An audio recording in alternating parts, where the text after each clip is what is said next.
గన్పూర్లో Kadiyam versus Rajaiah రాజకీయాలు ఇప్పుడు heat పుట్టిస్తున్నాయి. BRS MLA Kadiyam శ్రీహరికి స్వాగతం అంటూ అక్కడ ఫ్లెక్సీలు వెలిశాయి. స్టేషన్ గన్పూర్లో ఫ్లెక్సీలు ఏర్పాటు చేశారు బీఆర్ఎస్ నేతలు.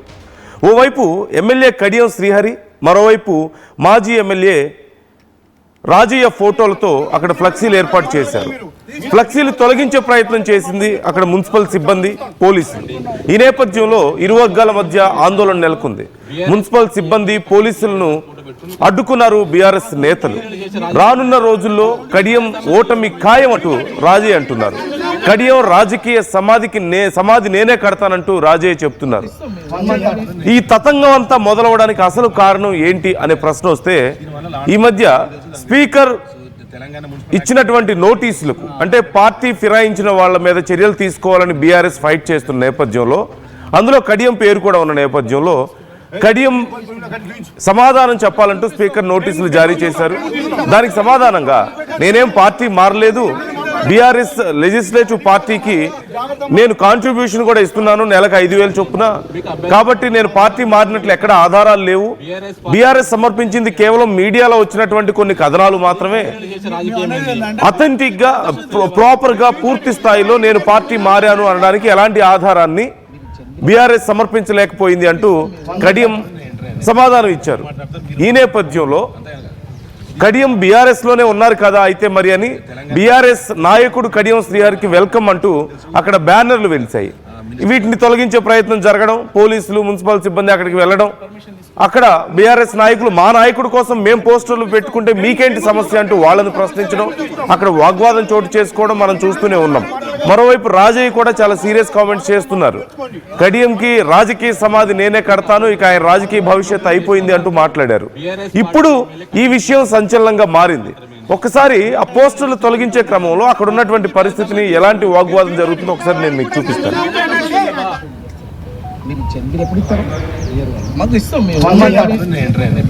ఆయన మాట్లాడతారు, మీరు మాట్లాడతారు, అంతే. దీనివల్ల లా అండ్ ఆర్డర్ మీకు తెలుసు, దానికి తెలుసు.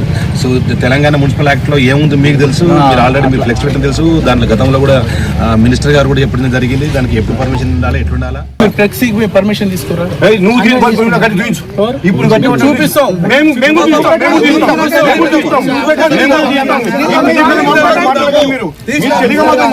జాగ్రత్త మాట్లాడి నేర్చుకోండి, చాలా చూస్తాం. మీకు అభ్యంతరం ఏంటి? BRS party MLA Kadiyam Srihari గారు ఫోటో పెట్టుకుని మీకు అభ్యంతరం ఏంది? చేసే రాజకీయం ప్రజా సమస్య లేవా?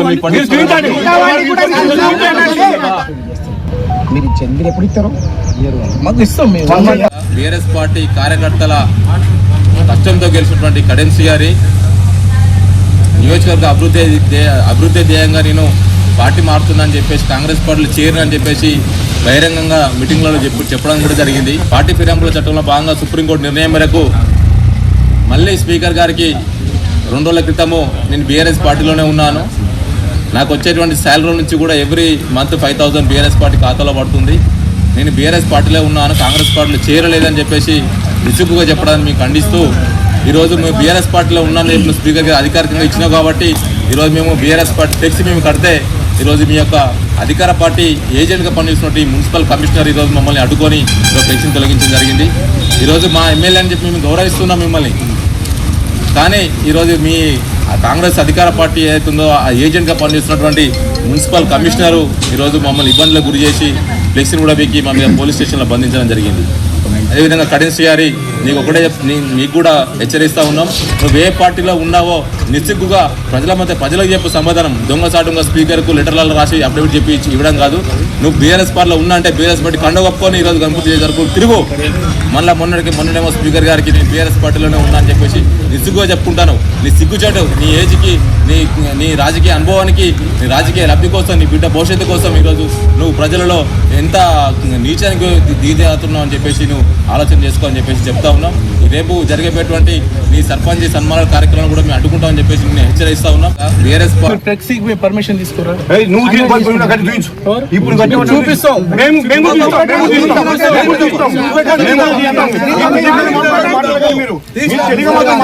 జాగ్రత్త మాట్లాడి నేర్చుకోండి, చాలా చూస్తాం. ఇప్పుడు ఈ విషయం అక్కడ పెద్ద చర్చకు తావునిస్తుంది, గందరగోళం నెలకొంది. బీఆర్ఎస్లో కొంతమంది కడియం మద్దతుదారులు, మరోవైపు రాజయ్య మద్దతుదారులు ఇద్దరి మధ్య గొడవ కారణం అవుతుంది. మరోవైపు బీఆర్ఎస్ కార్యకర్తల మీద అక్కడ ఉన్నటువంటి మున్సిపాలిటీ అధికారులు కానీ లేదంటే పోలీసులు కానీ మా మీద దౌర్జన్యానికి దిగుతున్నారంటూ బీఆర్ఎస్ నాయకులు అక్కడ ఆరోపిస్తున్న పరిస్థితి కనిపిస్తోంది. సో ఇప్పుడు ఏం జరగబోతోంది ఈ విషయంలో అనేది తెలుసుకుందాం. వెంకటరత్నం జాయిన్ అవుతున్నారు. వెంకటరత్నం, ఇప్పుడు రాజయ్య వర్సెస్ కడియం అక్కడ గొడవలు జరుగుతున్నాయి. మరోవైపు పోలీసులు, మున్సిపల్ అధికారులు కూడా మా మీద దౌర్జన్యం చేస్తున్నారని బీఆర్ఎస్ ఆరోపిస్తున్న పరిస్థితి కనిపిస్తోంది. కడియం బీఆర్ఎస్లోనే ఉన్నానని చెప్పడమే దీనికి పెద్ద కారణంగా కనిపిస్తుంది గొడవ అంతటికీ కూడా. అసలు ఏం జరగబోతోంది ముందు?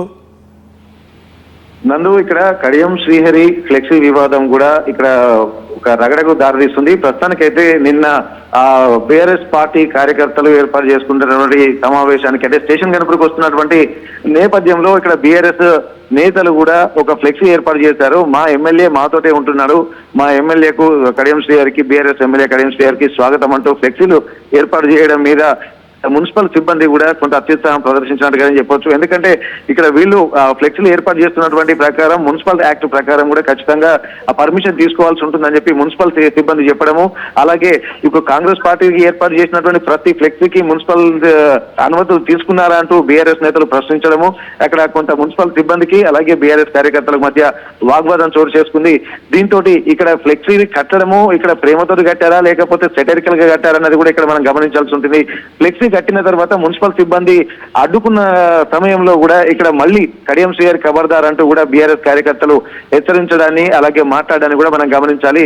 ఇవన్నిటిని దృష్టిలో పెట్టుకుంటే మొన్న తాటికొండ రాజయ్య చేసినటువంటి వ్యాఖ్యలు కూడా గమనించాల్సినటువంటి పరిస్థితి ఏంటంటే ఇప్పటి వరకు బీఆర్ఎస్ పార్టీతోటి గెలిచి మళ్ళీ కాంగ్రెస్ అభివృద్ధి పేరిట కాంగ్రెస్ పార్టీలోకి వెళ్ళి అక్కడి నుండి మళ్ళీ కొంత స్పీకర్ కు సమాధానం చెప్పాల్సి రావడంతో నేను బీఆర్ఎస్ పార్టీలోనే ఉన్నాను, అభివృద్ధి కోసం కాంగ్రెస్ పార్టీతో కలిసి పనిచేస్తున్నాను అన్నటువంటి విషయం మీద తాటికొండ రాజయ్య, మాజీ డిప్యూటీ సీఎం అలాగే మాజీ స్టేషన్ గణపురం ఎమ్మెల్యే తాటికొండ రాజయ్య తీవ్ర స్థాయిలో మండిపడ్డారు.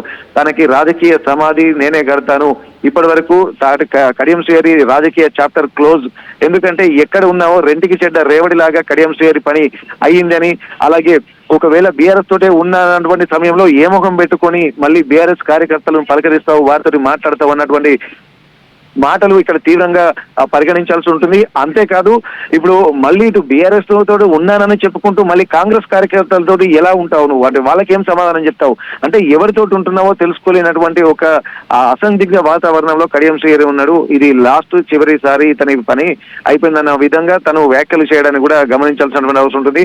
ఇవన్నీ దృష్టిలో పెట్టుకుంటే నిన్న ఫ్లెక్సీ వివాదం కూడా కొంత స్ట్రాటజికల్ గానే ఉన్నట్టుగా మనకు కనిపిస్తుంది.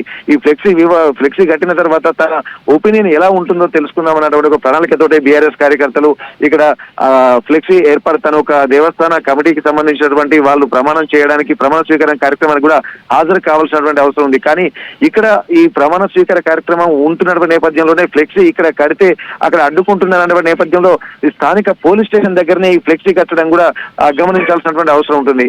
అయితే ఇక్కడ ఈ విషయం తెలిసిన తర్వాత వేరే ప్రోగ్రాం నుండి తను ఇక్కడికి స్టేషన్ కనుక వచ్చేటువంటి ఆ క్రమంలో ఈ గొడవ జరుగుతున్నటువంటి ఆ పరిస్థితిని గమనించినటువంటి కడియం శ్రీహరి కూడా ఇక్కడ స్టేషన్ గన్పూర్ లో ఉన్నటువంటి దేవస్థానం యొక్క ప్రమాణ స్వీకార కార్యక్రమాన్ని కూడా వాయిదా వేసుకోవడం జరిగింది. మరింత ఉద్రిక్తతలు తలెత్తకుండా ముందస్తు జాగ్రత్త కూడా పడినట్టుగా తెలుస్తుంది. ఇటు కాంగ్రెస్ కార్యకర్తలు ఒకవేళ ఈ ప్రోగ్రాం కనుక వస్తే ఇటు కాంగ్రెస్ కార్యకర్తలు అలాగే ఫ్లెక్సీ ఏర్పాటు చేసినటువంటి కార్యక్రమం ఇటు బీఆర్ఎస్ కార్యకర్తల మధ్య అసలు ఎక్కడ ఉంటాడో తెలుసుకోవాల్సినటువంటి పరిస్థితి కూడా ఒక ఇబ్బందికర వాతావరణం ఉంటుందన్నటువంటి గమనించినటువంటి కడియం శ్రీహరి ఇక్కడ స్టేషన్ గన్పూర్ లోని ప్రమాణ స్వీకార కార్యక్రమాన్ని కూడా వాయిదా వేసుకున్నారు. ఆ తర్వాత దీనిపై కూడా ఇటు బీఆర్ఎస్ కార్యకర్తలు కూడా తీవ్ర స్థాయిలో మండిపడ్డటువంటి పరిస్థితి. ఈ రోజు కూడా కొన్ని కార్యక్రమాలు ఉన్నాయి. సర్పంచులకు సంబంధించినటువంటి సన్మాన కార్యక్రమాలని కూడా స్టేషన్ గన్పూర్ లో ఏర్పాటు చేశారు. కానీ ఇక్కడే అసలు కాంగ్రెస్ పార్టీ నుండి గెలిచినటువంటి సర్పంచ్లకు సన్మానం చేస్తారా లేకపోతే బీఆర్ఎస్ పార్టీ నుంచి గెలిచినటువంటి సర్పంచ్లకు సన్మానం చేస్తారా అన్నది కూడా ఇక్కడ ప్రశ్నార్థకంగా మారింది. ఒకవేళ కాంగ్రెస్ పార్టీ కార్యకర్తలకు సన్మానం కనుక చేస్తే ఇప్పటికే బీఆర్ఎస్ నుండి ప్రతి గ్రామానికి ఒక 10 మంది కార్యకర్తలు కూడా ఈ కార్యక్రమానికి రావడానికి సిద్ధమైనట్టుగా తెలుస్తుంది. ఒకవేళ అదే కనుక జరిగితే సన్మాన కార్యక్రమం జరుగుతుందా లేకపోతే మరేమన్నా గొడవ జరిగేటువంటి అవకాశం ఉందా అన్నటువంటి ఒక ఆందోళన కూడా ఇటు పోలీసులు వ్యక్తం చేస్తున్నారు. కడియం శ్రీహరి కూడా ఎక్కడైనా ప్రోగ్రామ్ కు వెళ్ళాలంటే కూడా పూర్తిగా ధైర్యం చేయలేనటువంటి పరిస్థితి.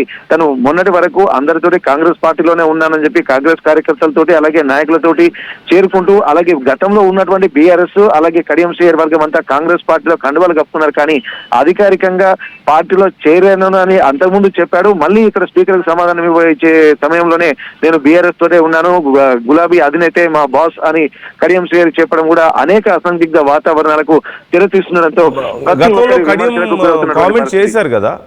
కామెంట్ చేశారు కదా నేను నియోజకవర్గం అభివృద్ధి కోసం ప్రజలకి ఉపయోగపడడం కోసం ఈ నిర్ణయం తీసుకున్నానని మాట్లాడారు కదా గతంలో కడియం శ్రీహరి. Yes exactly. తను నియోజకవర్గాన్ని, ఎందుకంటే బీఆర్ఎస్ పార్టీ అధికారంలోకి రాలేదు కాబట్టి ఒకవేళ నియోజకవర్గ అభివృద్ధి చేయాలంటే అధికార పార్టీతోనే సాధ్యం కాబట్టి నేను అధికార పార్టీతోటి కలిసి పని చేస్తున్నానని చెప్పి అలాగే అన్ని కార్యక్రమాలు కూడా కాంగ్రెస్ పార్టీ ఏర్పాటు చేసినటువంటి కార్యక్రమాలకి హాజరవుతున్నారు. సీఎం రేవంత్ రెడ్డి కూడా స్టేషన్ గన్పూర్కి వచ్చినప్పుడు ఒకేసారి 700 కోట్ల నిధులను కూడా ఇక్కడ ప్రకటించి వాళ్ళ అభివృద్ధి కార్యక్రమానికి కూడా చేస్తారు. ఇప్పటి వరకు కూడా స్టేషన్ గన్పూర్ నియోజకవర్గానికి కూడా మొత్తం 1200 కోట్ల నిధుల్ని నేను తీసుకొచ్చానని చెప్పి స్టేషన్ గన్పూర్ అభివృద్ధికి ఇప్పుడు నాది ఈ గతంలో ఎన్నికల ముందు కూడా కడియం శ్రీహరి నేను ఇది నా రాజకీయంలో చివరి అంకము, ఇప్పుడు నేను మరోసారి పోటీ చేసేటువంటి పరిస్థితి ఉండదు, చివరిసారి నేను పోటీ చేస్తున్నాను కాబట్టి నేను రాజకీయంలో ఉంటున్నంత వరకు కూడా నా నియోజకవర్గానికి కడియం శ్రీహరి ఏం చేశాడంటే నా పనుల ద్వారా నేను చేస్తాను అన్నటువంటి సమయంలో చివరిసారి పోటీ చేసి గెలిచినటువంటి తనకు ఇక్కడ డెవలప్మెంట్ చూపించి తను రాజకీయ రిటైర్మెంట్ తీసుకుంటే బాగుంటుంది అన్నటువంటి ఆలోచనలు కూడా చేశారు. కాబట్టి నియోజకవర్గ అభివృద్ధి ప్రధాన అంశంగా తీసుకున్నటువంటి కడియం శ్రీహరి ఇప్పుడు